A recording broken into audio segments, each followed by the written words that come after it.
Good morning, Eagles fans. Welcome into a Wednesday edition of Birds 365, July 17th here, and we are just 6 days away from the Philadelphia Eagles reporting to training camp.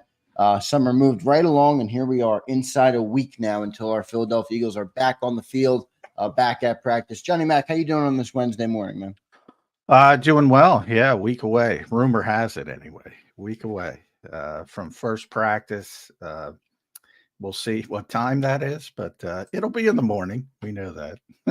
It'll be in the morning. So pending Birds 365 schedule, we will figure that out. As soon as we get this schedule, we're going to figure it out, and we will let all of you guys know how that goes. Good show planned today. We got two good guests. We got Mike Gill in hour number one, as we always do on Wednesday, and then in hour number two, Brandon Leak out, as we always do in hour number two on Wednesday. So two good guests, and we will continue our training camp previews as we have gone down the list. We did all the offensive side of the ball yesterday. We started with the edge rushers on Monday, and then we did interior of the D-line yesterday, which was a very good segment. And then now here we are, Johnny Mac, at the off-ball linebacker. Tough one to talk about when you look at it on paper. Vic Fangio has been anointed, John, as like the second coming to try and save this defense, and everybody is putting every problem of the defense on Vic Fangio. Oh, Vic will figure it out. Oh, we got Vic Fangio. It's okay. Oh, it doesn't matter. We don't have linebackers. Oh, it doesn't matter whether Nakobe Dean's good. Vic will figure it out. Take us through the off-ball linebacker as we prepare. Yeah, I mean, I joked about that in my preview at si.com. People could point it out. If there's one position where it's, Vic will figure it out, this is certainly it. And how he's spoken in the past about hope not being a strategy on more than one occasions. Well, yeah, it seems like the Eagles are crossing their fingers on a bunch of linebackers. So a cynic might point to that and say, except for all-ball linebacker, hope is not a strategy. Yeah, it ain't good on paper. Almost to the point, though, that you say it's got to be better than it looks. So there's some positive there, and I've said one of the other positives is I don't think you have to worry about injuries that much because the first team is not that much better than the third team, to be honest. Bunch of revolving door players. As you get to the third team, then you start talking about developmental players, Ben Van Sumeren. But, I was kind of impressed with Ben last year when he got thrown into the fire. Very short period. Very athletic, very raw player. He's somebody to keep an eye on from the standpoint of, look, if he plays well over the summer, you want to keep him over the Oren Burkses of the world or even some of the other, dare I say, one-year contract players. And Jeremiah Trotter Jr. obviously is going to be a name very popular locally for the obvious reasons, but I think that's going to be more about 2025 and beyond. For this year, it's Nakobe's got to be better, got to be healthy, and when he's on the field, better, because in the short period of time he was on the field, he wasn't that good, to be honest. So he's got to prove it on both fronts, that he can stay on the field and that he can be impactful. And then Devin White, we've talked about a lot in the offseason. People hold on to those pedigree titles like grim death. It's the number 5 overall pick in the draft. And they fast forward 5 years, and he was the number 5 overall pick in the draft. And ignore the 5 years that have gone on in between that. But he's athletic. So cross your fingers. And then Zach Bond. He played with Andrew Van Ginkel, how he brought up Andrew Van Ginkel's name. And, all of a sudden he shows up and Vic says, no, he's an off-ball linebacker, and maybe he's trying to toggle him back and forth and try to create that type of presence on the defense, but signed a 1-year deal for the veteran minimum with some incentives. Sounds like a lot of crossing of the fingers to me. Tons of crossing of the fingers at the linebacker position. There's just no other way to slice it. We're gonna see. My bullseye here is on Nakobe Dean. I need Nakobe Dean to step up. And to be honest, John, my faith in Nakobe Dean is low. It's low as an Eagle fan. I mean, I've heard what you have said all offseason about Devin White and why you have concerns and why you can't anoint this guy as a great linebacker because of his pedigree. I have more faith that he has a better year this year than Nakobe Dean. I really do. Well, you're not the only one. I would say more And people I have don't, faith. but when I say that, I don't mean it in a biased way in terms of, Devin White's going to be great. I don't think he's going to be great either. But I'm just at the point at Nakobe Dean where you either need to stay on the field and be productive, or we need to move on to the next, toy on the island of misfit toys at linebacker. Yeah. Well, and Howie, this tends to be a sore spot for Howie when it's brought up to him, and the obvious devaluing of the position. I don't know how you can argue it. His argument seems to be, well, when we go to the Super Bowl, we have good linebacker play, which is true, which maybe should change your philosophy. Yeah, right.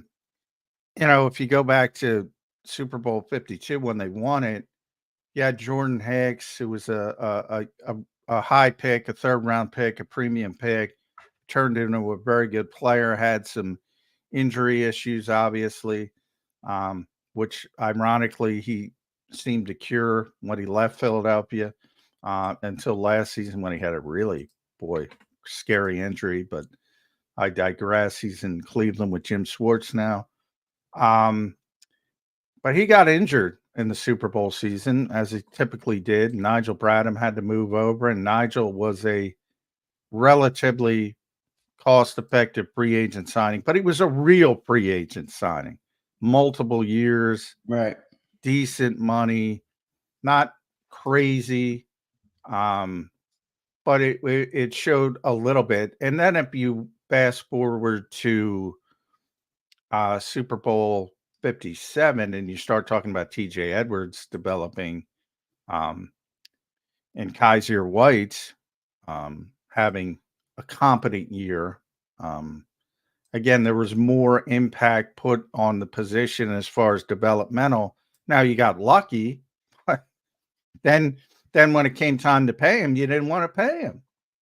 And, Kaiser White got a very cost-effective 2-year deal out in Arizona.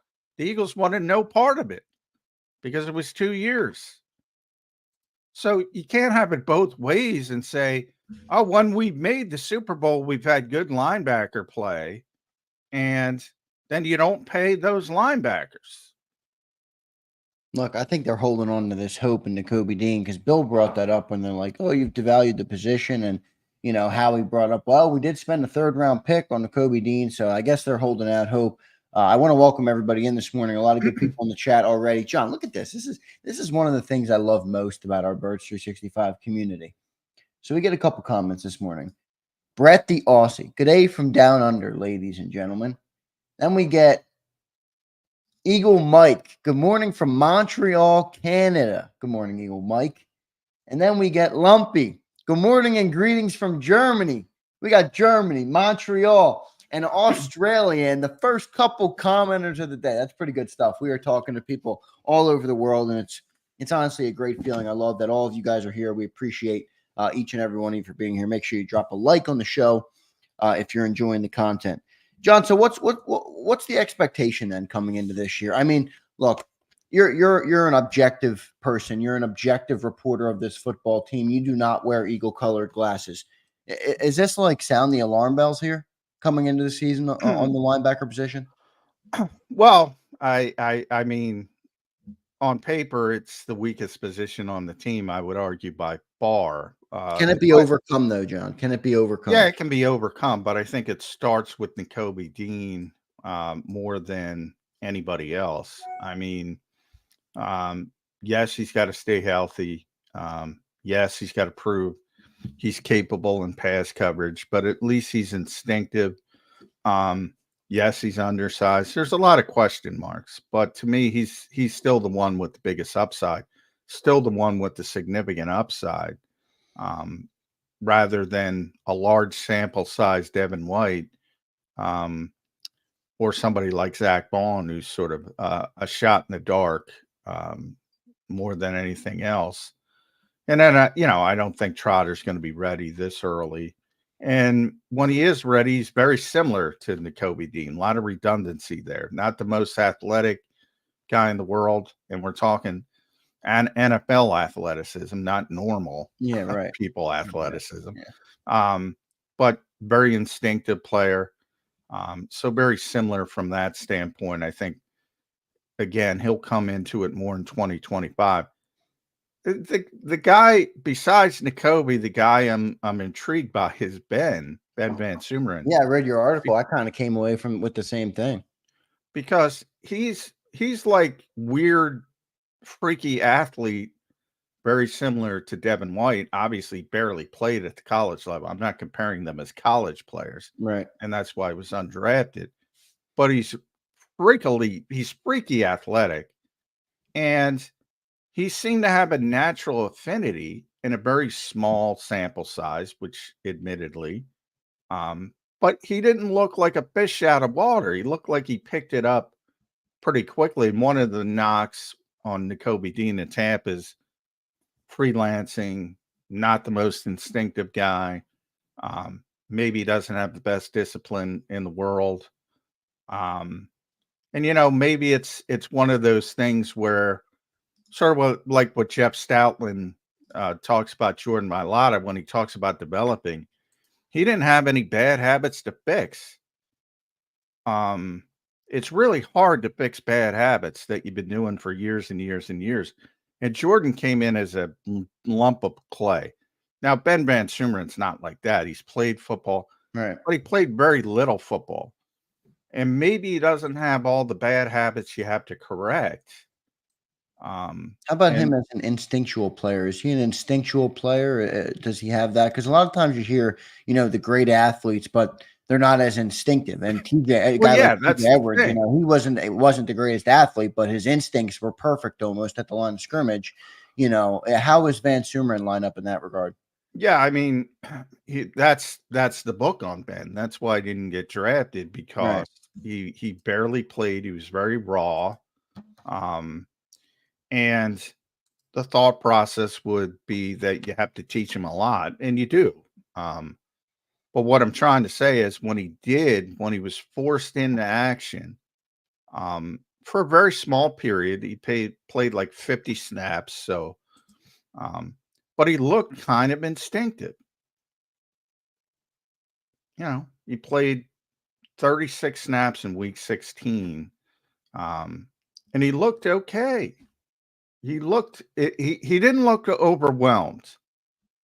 And it's just a small window, but that's what you're looking for at this position with the Eagles. Absolutely. Especially when you have the players that we have. I mean, it's not like they're not playing behind Fred Warner here. We're looking for anything from anybody, basically. John, real quick though, how many off-ball linebackers will this team look to keep on the roster? And if and based on whatever number you say, how's it going to shake out? Who's going to make? You got Nakobe Dean, you have Devin White, you have Zach Bond, you have Oren Burks, you have Jeremiah Trotter Jr., and you have Ben Van Sumeren. That's 6 names, right? That's 6 names. So how many do they keep, and who's on the brink of on the bubble of making the roster or getting cut?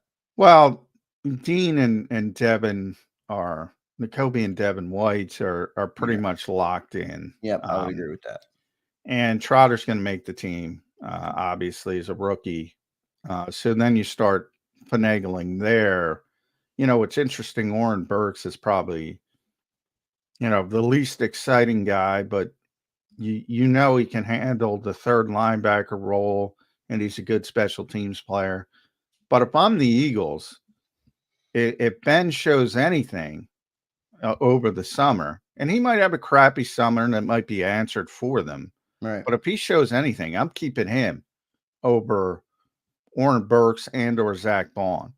Zach Bond's the guy who could be a big part of this team or cut. Yeah, it's funny. I Yeah, mean, we don't know about Zach Bond, so he's going to be an interesting story.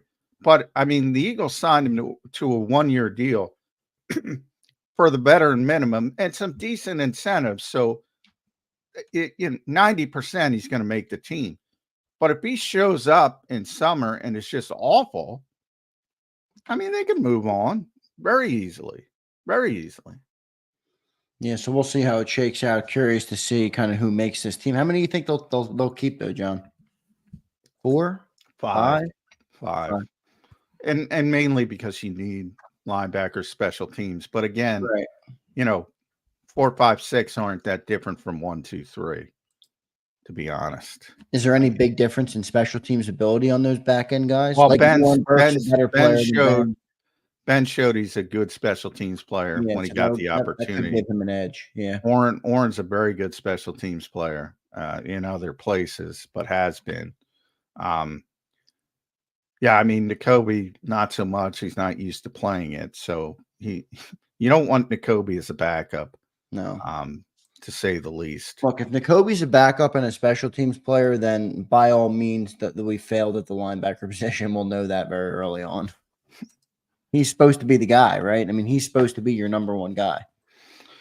Well, I think it's not. Last year was supposed to be concrete, your number one guy, and the Eagles were counting on him.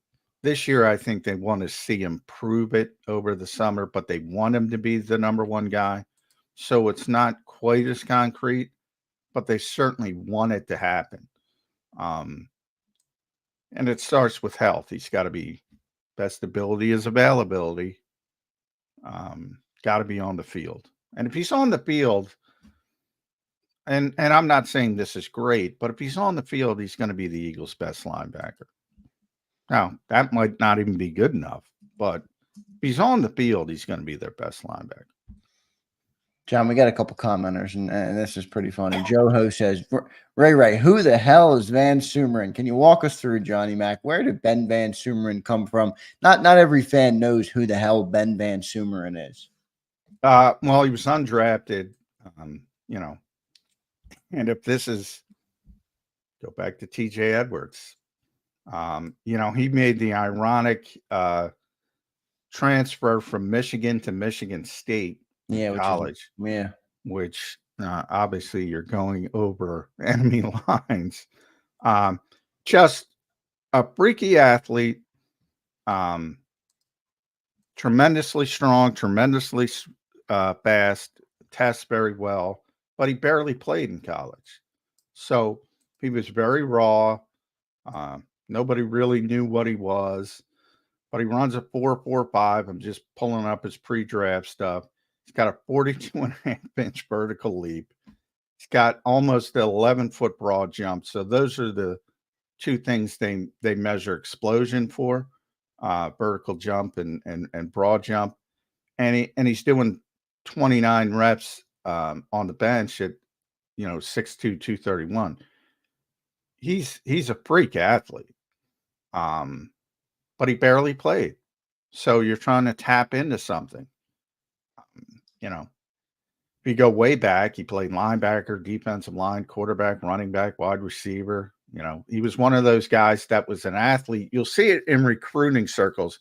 The college fans will know, sometimes when big time schools recruit somebody, like when Michigan was recruiting Ben, they might say athlete Ben Van Sumeren before they decide what position they're going to play him at. And that, and to that end, Michigan recruited him originally to play fullback and running back, and then moved him to linebacker. So that's how athletic he is. He was recruited to be a big back, big running back, and they ultimately moved him to linebacker. And he barely played at Michigan. That's why he transferred to Michigan State. But then he played quite a bit, not, a decent amount in 1 year with Michigan State. But again, that's not a big sample size. And he got an opportunity to play last year in the one game, and he looked like he wasn't overwhelmed. So I'm just trying to find a sliver of hope. Yeah. He's got the athleticism to play. And he doesn't have the bad habits, or you haven't seen the bad habits because he hasn't played. So maybe Bobby King, the new linebackers coach, Vic Fangio, supposed to be the best defensive teacher in the history of the world. Maybe they could teach him and develop him properly. Let's see if Ben Van Sumeren can turn out to be anything. But boy, overall, weak position. I mean, a good preview of the position from John McMullen there as we start off this Wednesday edition of Birds 365. But boy, it's a weak position. We will see if Vic Fangio can turn garbage into gold, at this position. So let's see how it works. We got Mike Gill in the waiting room. I want to welcome and thank everybody for being here this morning. Make sure you guys drop a like. Stay tuned. Mike Gill coming up next on Birds 365. If you missed any of today's show on the JAKIB Media channel, listen to the podcast on your way home. Available on YouTube, Apple, and Spotify.